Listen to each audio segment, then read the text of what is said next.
Salut le motard, ou bien motarde, c'est comme tu veux. Aujourd'hui je me prépare pour un événement que chaque année j'attends avec impatience. 2 jours de moto avec mon père et ses potes. Normalement avec mon meilleur ami aussi. Mais malheureusement, il ne pouvait pas être là cette année. Évidemment pour le coup, j'en avais un peu lourd sur la patate. Mais bon, je savais que j'allais quand même bien m'amuser.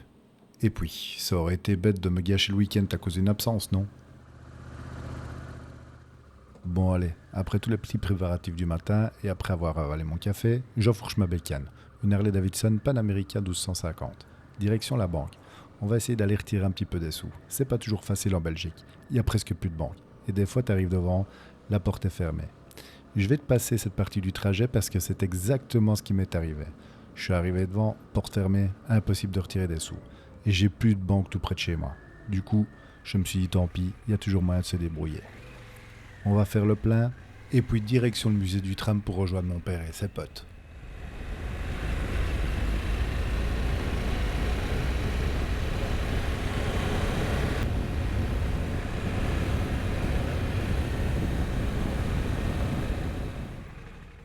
À peine arrivé sur place, t'as déjà le bonheur et le plaisir d'entendre pétarader les moteurs qui vont nous accompagner pendant le week-end. Bah oui, je t'ai pas encore expliqué l'événement, ça va arriver.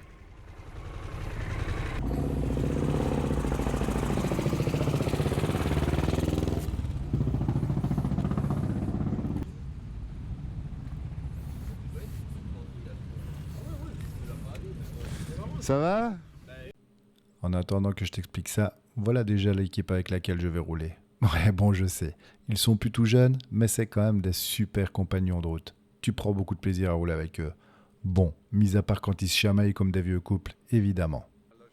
Là, c'est mon petit père, Patrick. Motard depuis déjà trop d'années. Trop d'années? Non, on n'en a jamais assez. Et des années à rouler avec lui, j'espère qu'il va encore s'en passer. C'est grâce à lui que je suis passionné de la moto. Il nous a mis là-dedans depuis notre plus jeune âge.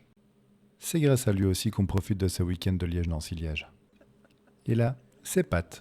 Non, pas deuxième Patrick, c'est Patrice. Je pense pouvoir dire que c'est le meilleur ami de mon père. En tout cas, on dirait deux vieilles perruches inséparables, ça c'est clair.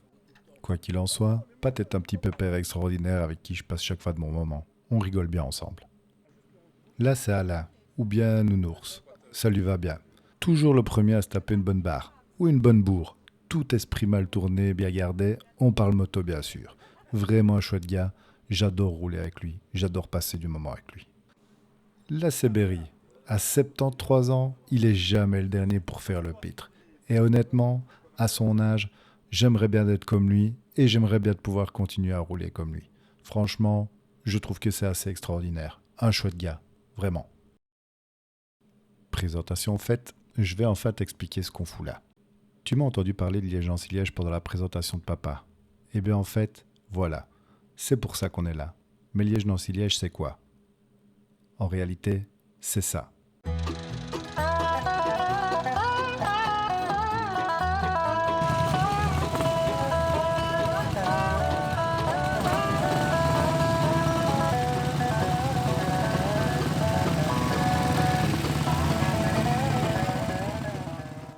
En explication, Liège-Nancy-Liège, c'est un rallye de régularité regroupant de 120 à 150 motos dont l'année de conception est d'avant 1945. Regroupés en différentes catégories, exception faite aux pilotes de plus de 60 ans qui peuvent aligner une moto d'avant 1960, pour des raisons bien compréhensibles de facilité et de confort. Bah oui, tu m'étonnes, je voudrais bien t'y voir moi, à 60 ans sur un tronc d'arbre. Des contrôles horaires et de passage jalonnent ce périple de 2 jours où une moyenne de 36 km/h est à tenir. La gestion de la vitesse est donc importante et la navigation primordiale. Toute erreur d'itinéraire induit forcément un retard. Et tu as intérêt à être concentré entre la circulation, la lecture du roadbook, la vitesse à contrôler, le tout sans oublier la conduite. Car oui, avec un levier de vitesse au réservoir, une avance manuelle et un levier de gaz, la conduite de ces incroyables machines est bien différente de nos motos d'aujourd'hui. Elles sont évidemment pas toutes comme ça, mais il y en a déjà quelques-unes. Ils ont 700 km à effectuer en 2 jours, sur des montures dépourvues de suspension telles que nous les connaissons aujourd'hui. Au mieux, des ressorts sous la selle. Étant donné le triste état de nos routes, t'as putain intérêt à avoir confiance en ton postérieur. Samedi matin, dès 7h, les départs sont lancés toutes les 20 secondes.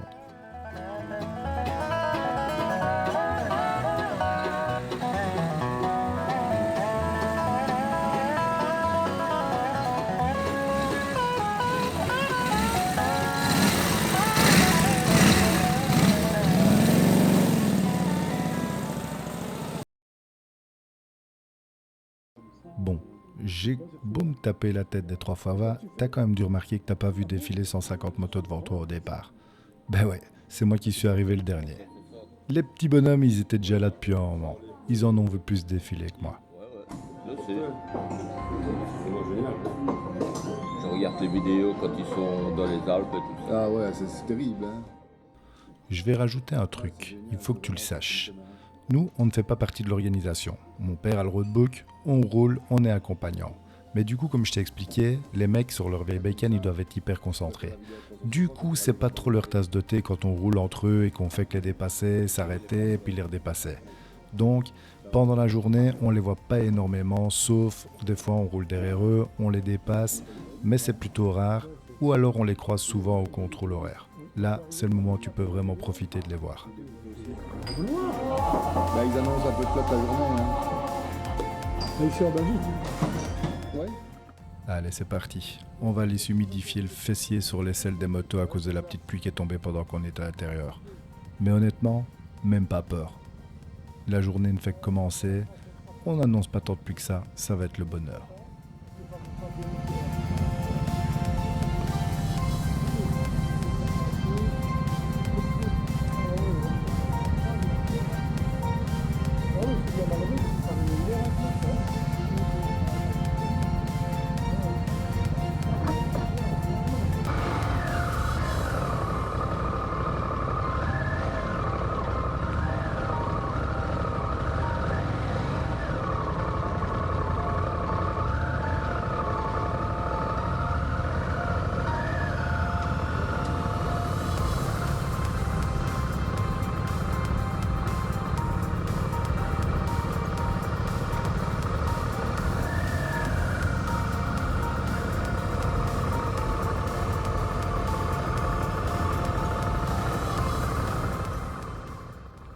Devant, la petite boule de billard numéro 5, c'est mon petit père et son vieux dinosaure de Ndapan européenne. C'est lui qui a le roadbook, c'est lui qui tire, c'est comme ça chaque année. Et t'as pas intérêt d'essayer de changer ça, sinon tu as droit à une manifestation de pas contents. Derrière, on a le petit Berry et son Africa Twin 750 cm3. Elle a beau avoir un âge certain, sa moto elle est juste magnifique, super bien entretenue, elle est vraiment très belle.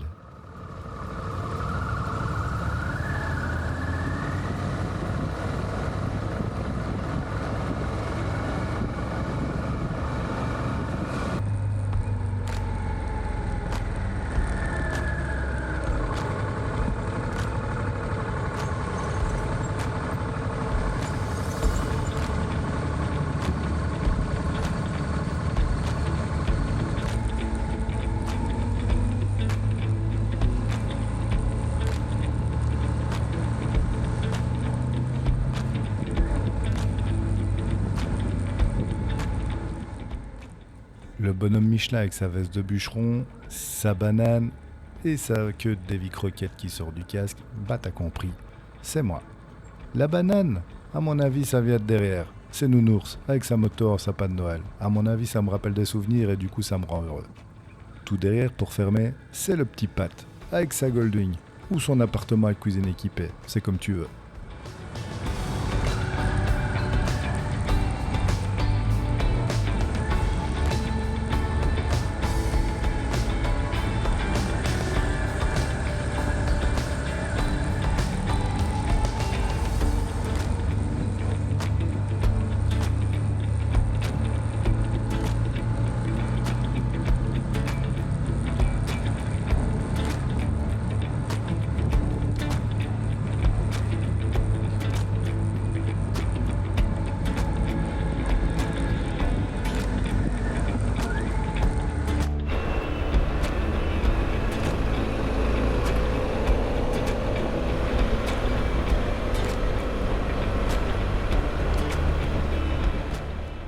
Tu auras remarqué qu'on ne roule pas depuis bien longtemps, qu'on vient déjà de passer le camion balai sur la droite et un petit groupe de motards arrêtés. Les premières pannes se profilent. Après, ces passionnés n'en sont pas à leur coup d'essai. Ils connaissent leur mécanique sur le bout des doigts, ils se débrouillent très bien et souvent ils arrivent à repartir. Tant mieux pour eux. Parce qu'honnêtement, c'est l'événement de l'année pour sortir leur moto. Et franchement, ils doivent quand même avoir une sacrée fierté quand ils passent dans les villages et qu'il y a plein de monde qui sont là pour les regarder.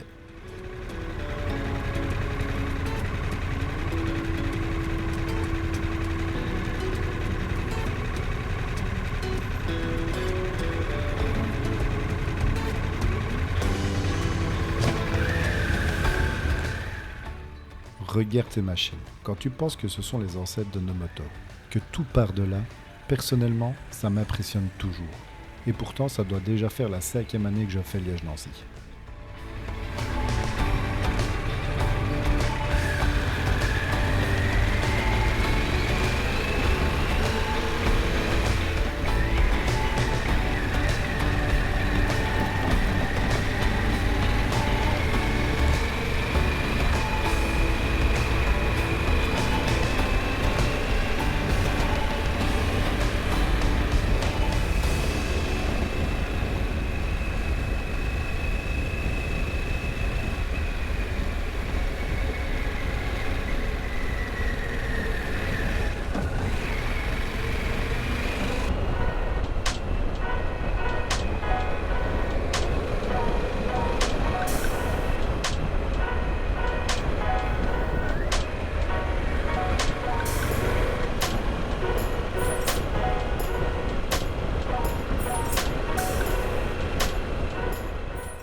Ah, ces petites zones boisées avec ces petits ruisseaux qui les traversent. Moi, j'aime beaucoup rouler dans ces endroits. Avant, j'avais une moto avec laquelle je ne roulais pas du tout sur ce genre de route. J'étais plutôt allé sur les routes où ça roulait fort, où ça virolait fort. Ici, depuis que j'ai mon maxi trail, honnêtement, je prends plaisir de rouler différemment. Beaucoup moins vite, en traversant des magnifiques villages, c'est vraiment un autre plaisir et je kiffe tout autant.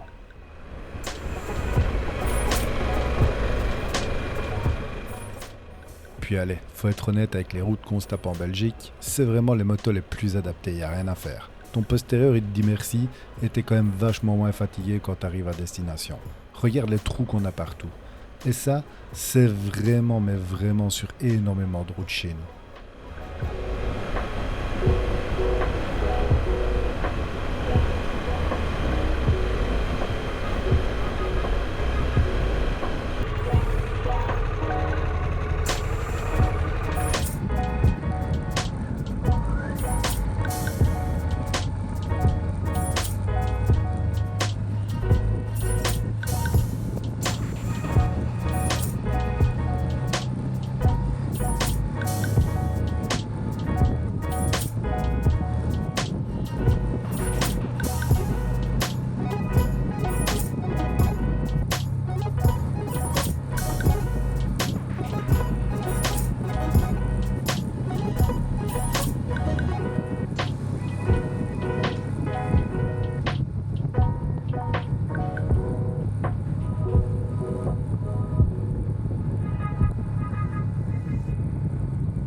Voici un contrôle horaire. On va en profiter pour boire un petit coup, un petit café, ça va faire du bien. Et je vais en profiter pour aller regarder un petit peu les vieilles bécanes.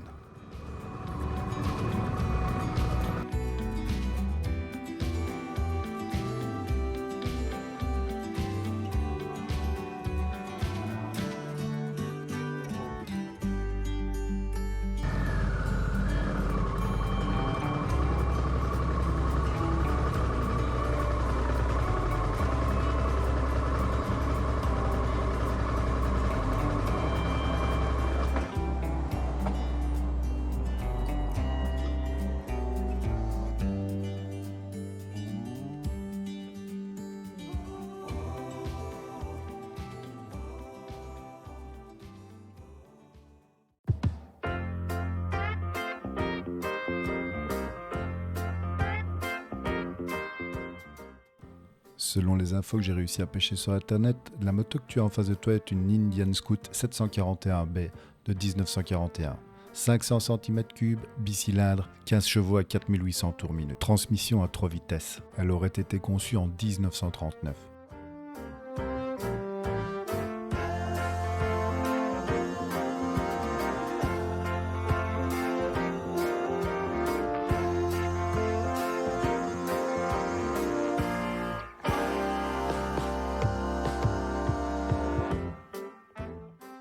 dois probablement connaître, mais ça, c'est le fameux roadbook. Celle-ci serait une moto bécane de 1933, modèle B33A de 250 cm3, monocylindre.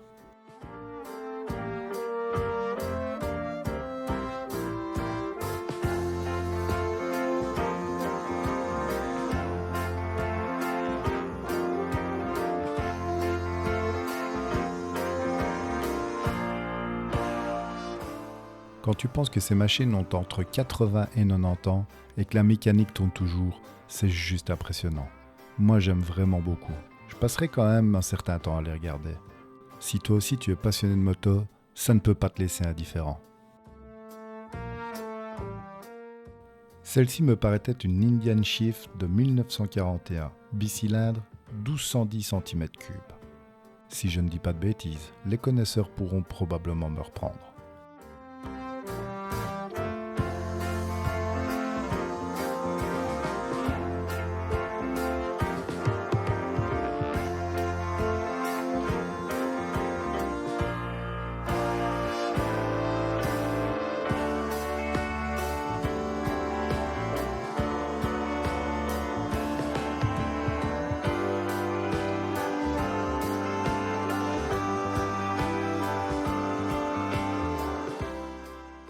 Cette année, il y avait quand même pas mal de femmes en compétition, qui roulaient ou qui étaient passagères. Et je trouve ça assez cool quand même. Ça, c'est une Anderson Deluxe 1922, 1305 cm3, 4 cylindres, une moto très très rare. Et déjà une transmission par cardan, incroyable.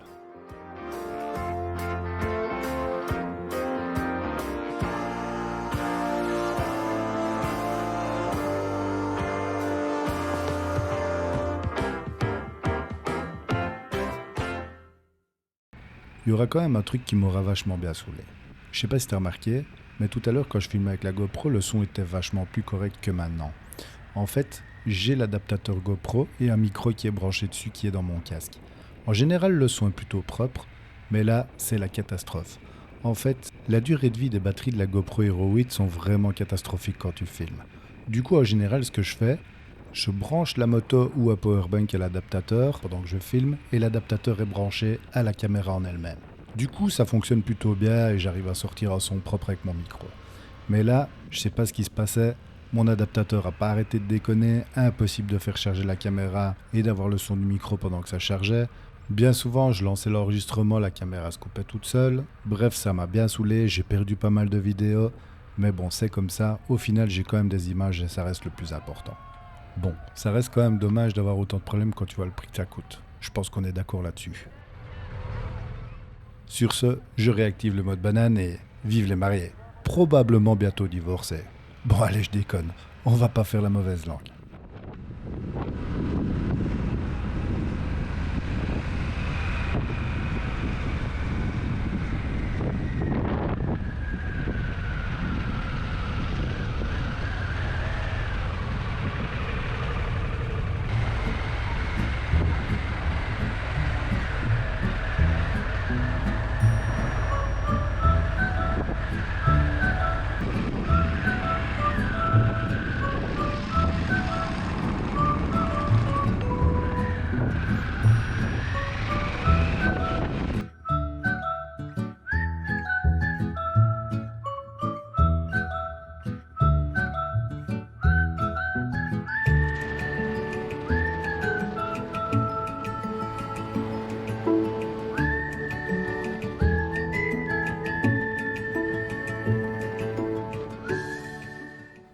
Là, nous allons être confrontés au genre de petits problèmes typiques que l'on peut rencontrer lorsque l'on suit le rallye de la manière dont on le fait. Rappel, mon père est le seul qui a le roadbook. On n'a pas de traces, on n'a rien.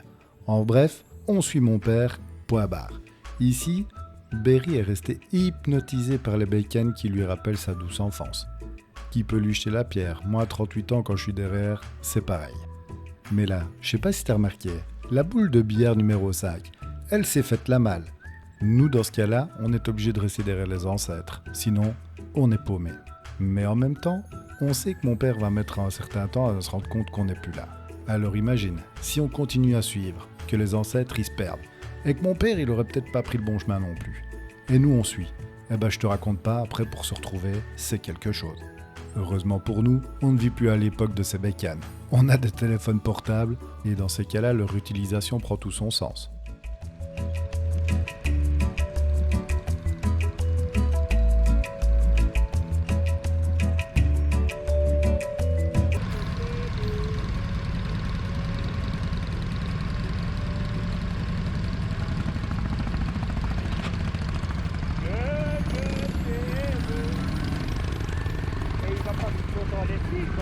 Hein? Il va pas plus longtemps les suivre maintenant. J'entends rien. On va les suivre tout le long du fer. Attends ça. On va les suivre tout le long du fer. À mon avis, oui.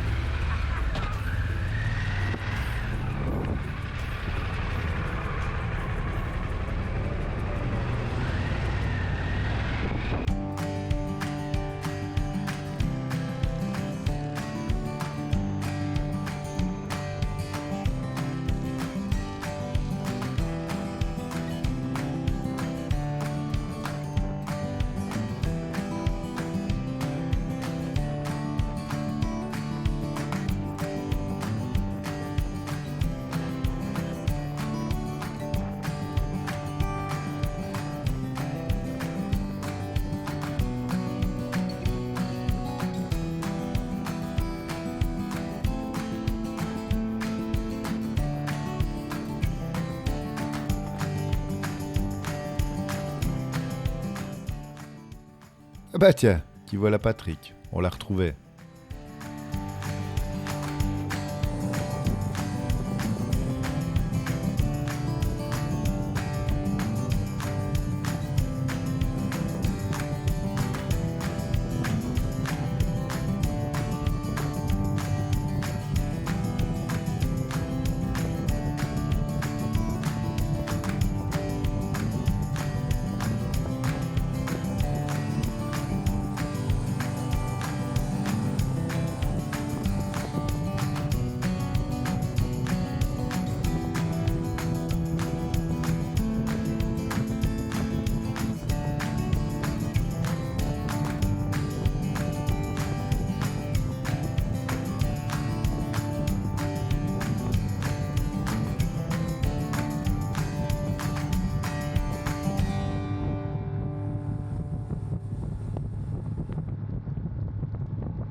Ça n'a pas l'air comme ça, mais ce jour-là, il faisait quand même 26 degrés, mais avec un taux d'humidité quand même assez important.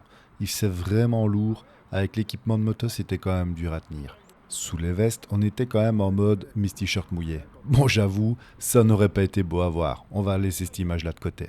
Maintenant qu'on a bien bu et bien mangé, il est temps de reprendre la route, parce que l'air de rien, les vieilles bécanes, elles tracent. Leurs 34 km/h de moyenne, une fois que tu t'arrêtes un peu trop longtemps, pour les rattraper, faut déjà y aller. Ouais, hein. Même pas peur pour ces gosses, là. Non. Mais j'ai eu un sourire quand ça m'a Ah ouais, maintenant qu'ils ont lancé le contrôle technique, évidemment, pour les motos avant, enfin les occasions, il y a un truc qui passe sur Facebook, hein. Donc je vais obliger le contrôle technique des routes avec obligation de réparation. Exactement, c'est vrai. C'est vrai. On a chassé tous de l'argent pour ça. Et depuis toujours, hein. Ah ouais, hein. Allez, sur ces grandes discussions philosophiques et politiques, il est temps de se remettre en selle.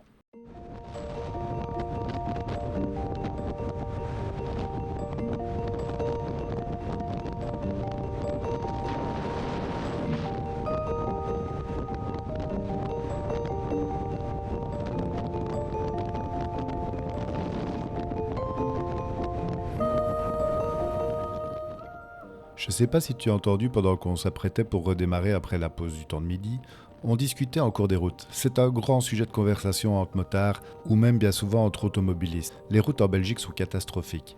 Il faut quand même savoir qu'on veut nous imposer un contrôle technique, pour notre sécurité évidemment, comme en France, soi-disant. Par contre, l'état des routes, ça c'est pas grave. Tu peux t'éclater un pneu, tu peux te péter une jante, ça c'est pas un problème visiblement. Ce qu'il faut savoir, ici, et je ne sais pas comment ça se passe dans d'autres pays, on a une taxe de mise en circulation et une taxe de circulation. La taxe de circulation, c'est chaque année. La taxe de mise en circulation, c'est pour chaque véhicule, à chaque fois que tu le mets sur la route, même s'il est d'occasion, le nouveau conducteur devra repayer la taxe de mise en circulation pour le mettre sur la route. Mais cette taxe peut coûter vraiment très cher. À titre d'exemple, pour ma moto, c'est une 1250 cm3 150 chevaux. Pour la mettre sur la route, donc pour l'immatriculer, j'ai payé 1250 €. Imaginons maintenant que je la revende. Et bien la personne qui la rachètera, pour la mettre sur la route, devra repayer ses 1250 €. Et ainsi de suite. À ça, il faut ajouter la taxe de circulation, qui elle se paye chaque année. Moins cher pour les motos, beaucoup plus cher pour certaines voitures, soit. Donc imagine, par véhicule, le chiffre que ça fait chaque année. Et normalement, tout cet argent est censé aller dans des caisses pour réparer les routes. D'où le fait qu'on en a un peu ras-le-bol de toujours payer et quand même finir par rouler sur des gros morceaux de gruyère. C'est un peu lourd à la fin. Maintenant, cette info, tu en feras ce que tu voudras. Mais bon, je trouve que c'est toujours sympa de savoir un petit peu comment ça se passe dans les autres pays. Parce qu'on râle toujours, mais ça se trouve, on est quand même mieux loti qu'ailleurs. Donc voilà.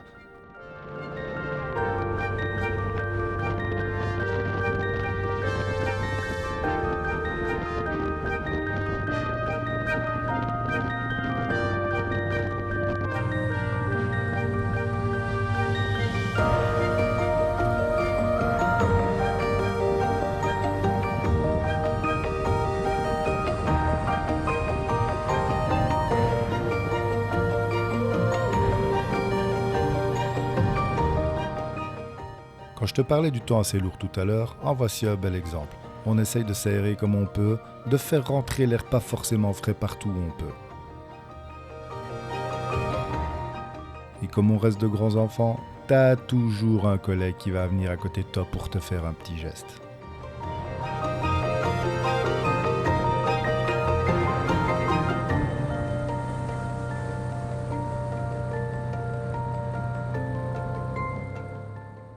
Qu'est-ce qu'on peut rester gamin quand même? Mais bon, c'est le but après tout, non?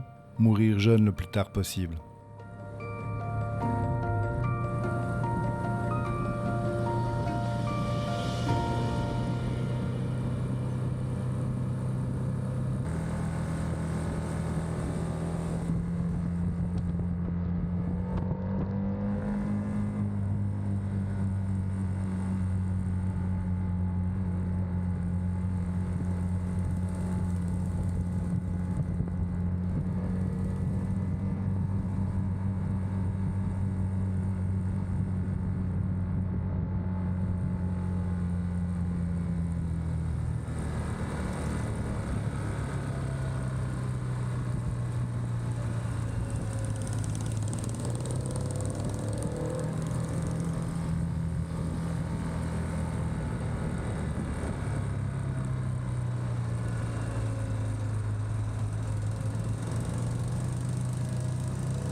Dis-moi, est-ce que tu connais un peu la Belgique, ou bien le nord de la France? Oui? Alors tu sais que ce sont des coins tout de même assez plats. Il n'y est pas forcément évident de sortir des plans très spectaculaires, surtout en restant les pieds sur terre. Cela dit, ça te permet d'être encore assez rapidement émerveillé devant un paysage où l'horizon se profile de manière lointaine. Comme sur les images que tu vois pour le moment. Tu n'es pas blasé, quoi. Un grand espace t'entoure, légèrement vallonné. Quand tu es entouré d'aussi grands espaces vides en moto, c'est ce qui contribue à ce sentiment de liberté tant apprécié. Sur elle, tu peux te lever, t'agenouiller, te coucher ou bien faire un roulé-boulé. Oh, je m'emporte un peu là. C'est plutôt ce qu'on essaye d'éviter. En tout cas, rouler sur mon fier destrier, c'est avoir un sourire permanent intérieurement. Tu ne peux pas forcément le voir sur nos visages, tu y verras plutôt des mouchettes écrasées. Mais pourtant, il est bien là, présent, à chaque instant. Dans mon cas, tout ce que je garde en tête, c'est ma compagne et mes enfants, que j'ai égoïstement laissés à la maison pour m'évader et remplir mon cerveau de nouvelles images, de nouveaux souvenirs. Pratiquer la moto en famille, c'est un peu mettre la cerise sur le gâteau, mais c'est pas toujours possible. Puis ce qui en passionne un ne passionne pas forcément l'autre, ou bien pas aussi fort. Moi, vivre sans moto, j'ai comme la vague impression que je ne pourrais pas. Je n'arrive même pas à imaginer mon garage sans un bidule à 2 roues, un moteur et une poignée de gaz. Au point que si un jour nous sommes forcés de passer à l'électrique, la passion restera plus forte que le thermique.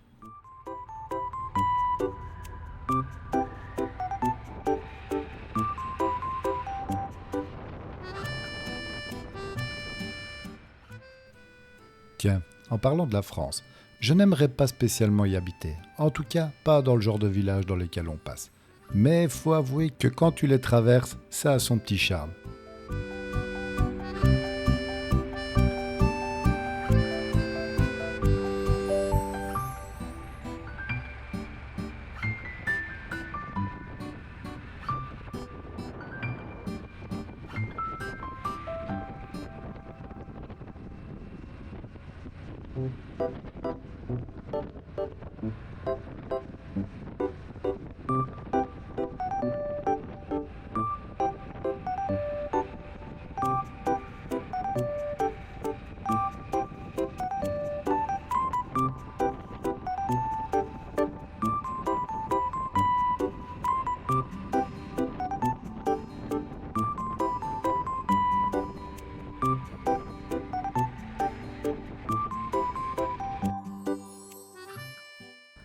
L'air de rien, on arrive déjà au dernier CH.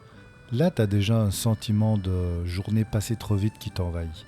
Tu sais qu'il reste encore le lendemain pour rouler. Malgré ça, t'as déjà un petit coup de cafard qui s'installe. Bon, la journée n'est pas encore totalement finie. On doit encore quitter le CH, aller jusque Nancy, trouver un coin pour manger, retourner à l'hôtel et puis se reposer. Donc il reste encore un peu de chemin à faire. Mais il n'y a rien à faire. Quand une journée moto se finit, ça me fait toujours un petit quelque chose.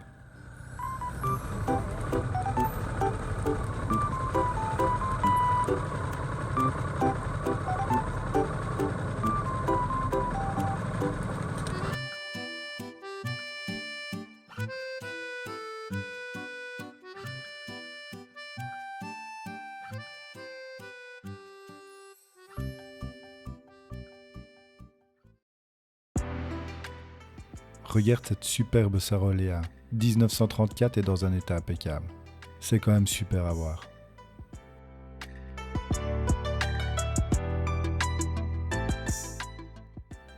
Regarde le roadbook. C'est là que tu comprends ce que je te disais en début de vidéo. Tu dois avoir les yeux dessus en permanence, tu rates une note, tu te perds, il faut revenir, il faut recommencer. C'est quand même pas forcément très évident. Sous tes yeux, une magnifique Triumph 6T Thunderbird de 1952.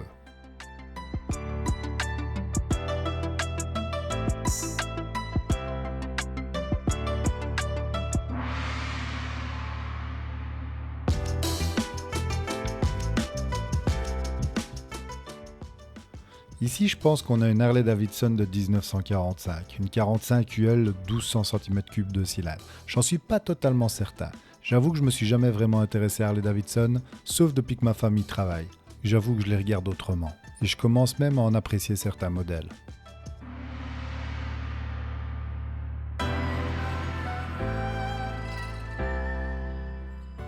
Quand tu regardes certaines de ces machines incroyables, tu ne peux quand même pas t'empêcher de te demander quelle est son histoire.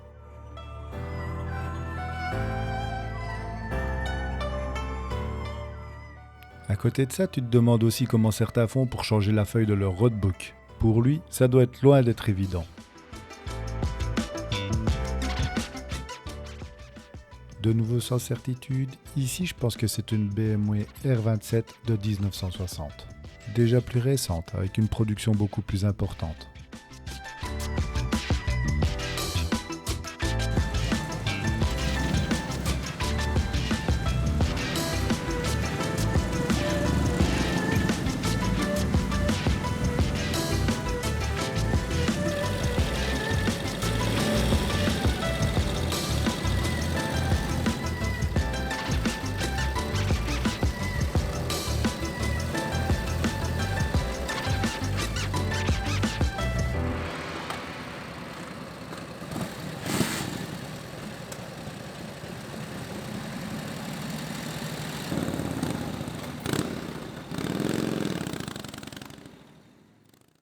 Il est temps que je me pose un petit peu avec le père et ses copains. Boire un petit coup d'eau pour s'hydrater parce que je pense que de cette dernière, on a dû en perdre pas mal tout au long de cette journée hyper lourde.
Comme tu pourras le constater, là, on est en train de prendre sur à Havel. Au moment où je monte la vidéo, je suis quand même toujours en train de me demander ce qu'on a bien pu aller faire là. Le pire, c'est qu'on a comme tout suivi, comme des pigeons.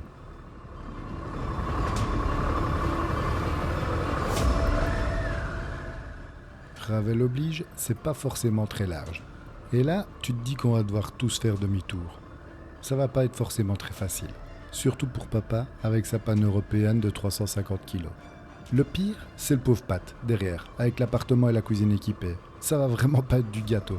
En plus, leurs deux chars sont pas réputés pour braquer très court. C'est pas vraiment fait pour ça en même temps.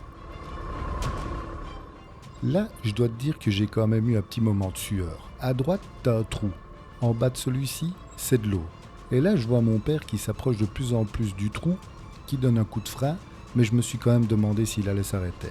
Je me voyais déjà sauter de ma moto pour aller essayer de l'aider à remonter la panne européenne de là.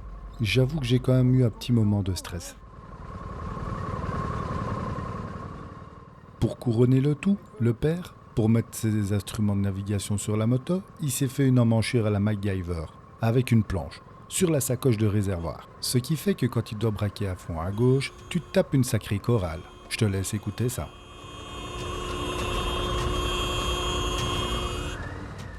Si t'es de nature plutôt discrète, eh ben t'as qu'à repasser.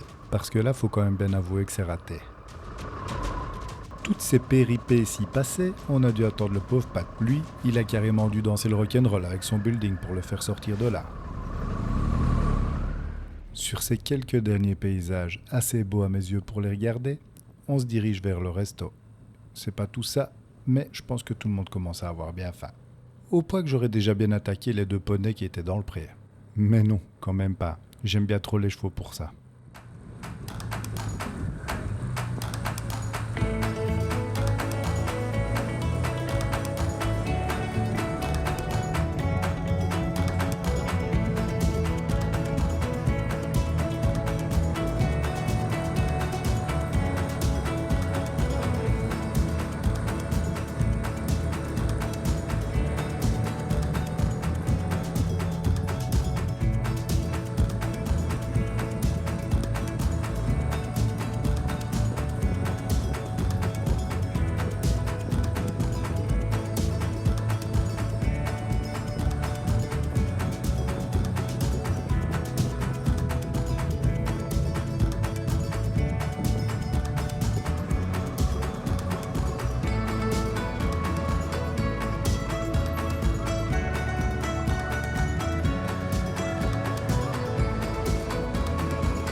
c'est toute notre journée.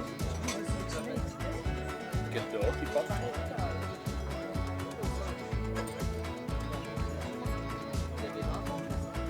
Par contre, ça ne me va pas.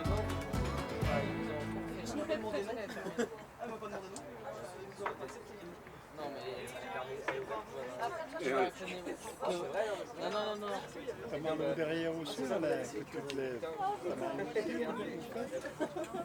Non, moi c'est pour mettre une ventilation dedans.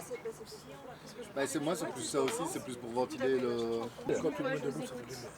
Moi, je vais prendre le super famous bacon burger, s'il vous plaît. Le super famous, la cuisson, Saignant, saignant, comme accompagnement, vous voulez quoi? de frites. Des frites, j'ai des frites classiques ou sinon j'ai des frites au cheddar, des frites au cheddar bacon. Oh, classique, s'il vous plaît. Classique, ça marche. Est-ce que vous voulez une sauce avec ça? Ouais, vous pouvez mettre un peu de mayonnaise. Bien sûr, pas de problème. Merci. Moi, je voudrais un mix grill qui est publicité à l'entrée, là. Alors, Excuse-moi par avoir interrompu. Non, mais c'est pas grave. une mix grill, qu'est-ce que je mets comme premier accompagnement? Moi, je veux des frites, tout simplement, et de la mayonnaise. Ok, on reste sur du classique. Oui, oui, classique. Frites mayo, quelle cuisson est-ce que vous voulez? Des frites saignantes. Des frites saignantes? Des frites saignantes? Non, la viande saigne. Je me disais Eh oui, aussi, mais c'était pour vous faire aller, Ah hein. ouais, mais c'est Oui, un belge, quand hein. même, hein. mais Donc, les frites saignantes. C'est un gros belge, hein. ça sera au moment de payer. Tu veux appeler le maïs? Tu veux appeler le maïs? J'ai aucun doute sur ça. Bon allez, je vous apporte ça, messieurs. Merci.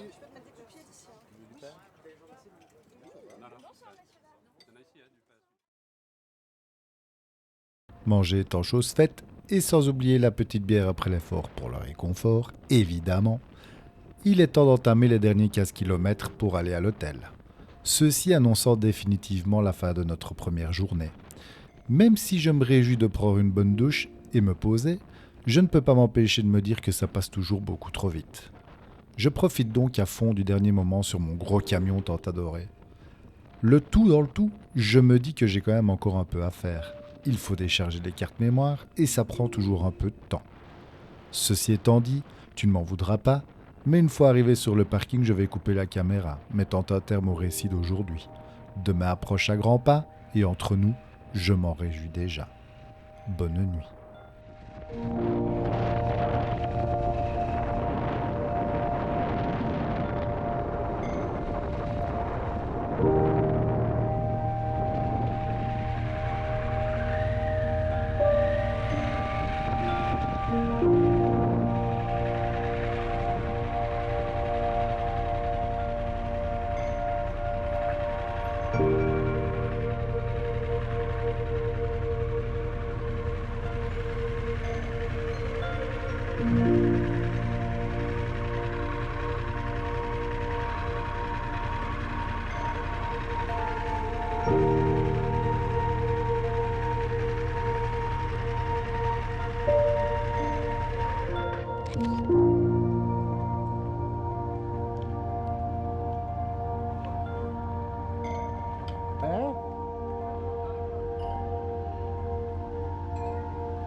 Ah, une bonne nuit de sommeil. Malgré le fait que la clim était en panne, j'ai bien dormi malgré tout.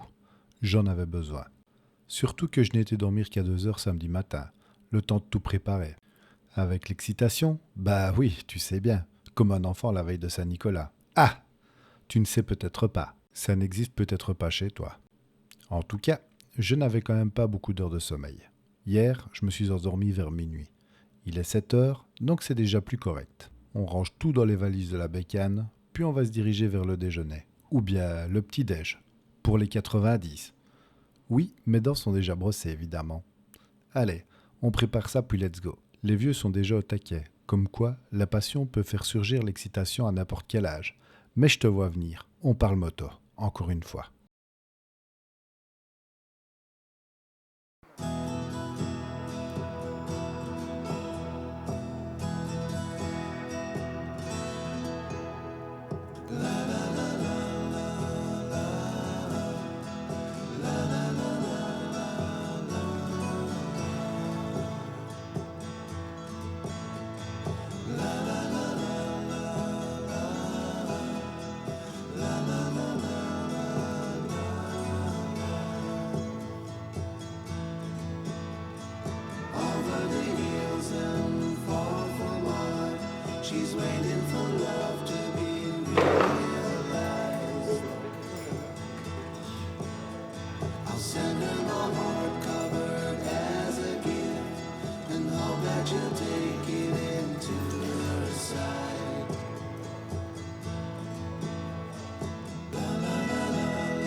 Nous voici au moment de la préparation du roadbook. Ce moment où le père il doit s'amuser à coller ses feuilles puis les enrouler dans le lecteur. Oui, le roadbook. Tu sais celui dont je te parlais hier. Le sien, pas le tien. À lui, pas à toi. Son précieux, quoi. N'empêche que quand je vois les notes sur les feuilles, honnêtement, je préfère lui laisser à lui. Moi, je suis. Et si on se trompe, tant pis. Ce truc me fiche un mal de crâne rien qu'à le regarder l'enrouler. Chacun son truc, quoi. D'ailleurs, pendant qu'il s'affaire à rouler son truc à l'envers, moi je m'en vais préparer tout mon matériel. Parce qu'être vidéaste, c'est pas non plus une mince affaire. Enfin, vidéaste, c'est un grand mot. Mais si tu prends plaisir à regarder ce que je t'ai concocté, c'est que j'ai déjà mis un doigt de pied dans l'étrier.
Allez, j'évite de laisser traîner en longueur le moment où on traverse la ville, et je te balance directement le moment où l'urbanisme côtoie la campagne, pour un contraste haut en couleur.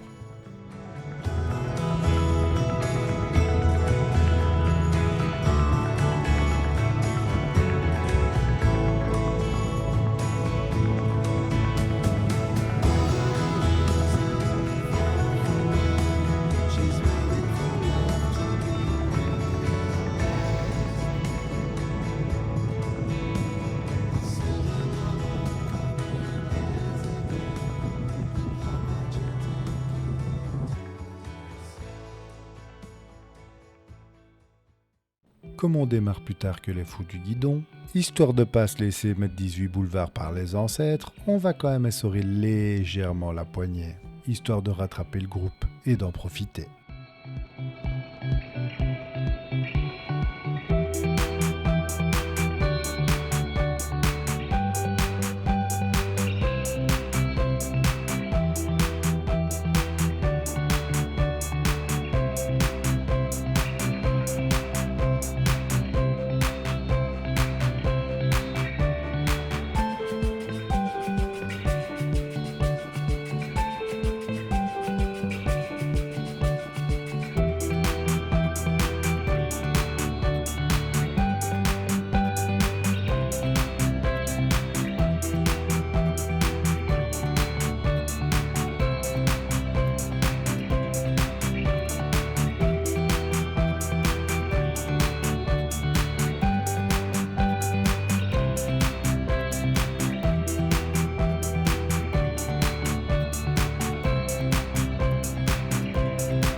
Pendant le montage de mon film et en regardant les rushs tourner le jour du Seigneur, j'ai pensé que clôturer tout ceci en douceur et en laissant notre ami Patrice à l'honneur ne serait pas une mauvaise idée.